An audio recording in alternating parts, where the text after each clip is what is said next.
Ang Kabataan Express ay hatid sa inyo ng UNICEF.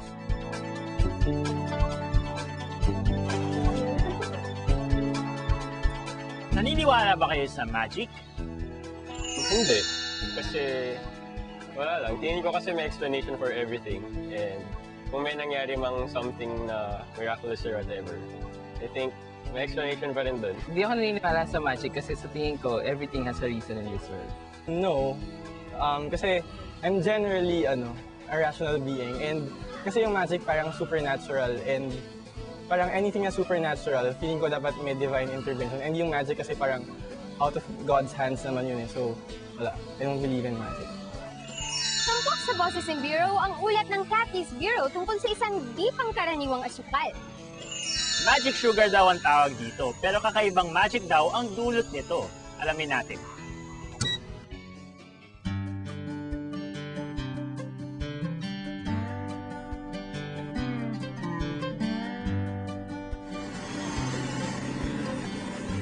Hindi alam ng batang ito na posibleng ang kanyang biniling shake ay ginamitan hindi ng karaniwang asukal kundi ng magic sugar.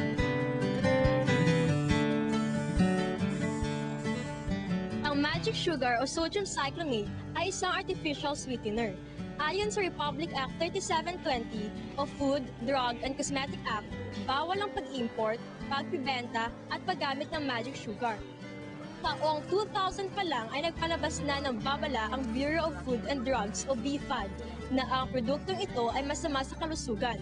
Napag-alaman na ito ay posibleng magdulot ng breast at liver cancer sa tao at masama rin ito sa mga hayop. Pero dito sa Rojas City, patuloy pa rin ang patagong pagbibenta nito. Kadalas ay ginagamit itong pampatamis ng mga nagtitinda ng pampalamig dahil sa mas mura ito. At dahil mas matamis ito kaysa ordinaryong asukal, mas matipid itong gamitin. Nakabili kami ngayon ng magic sugar. Patunay na may nagtitinda pa rin ito sa kabila ng mga batas at advisory. Dapat ay pag-ibayuhin pa ng BFAD ang koordinasyon sa mga lokal na pamahalaan para mahuli ang mga nagtitinda at gumagamit nito.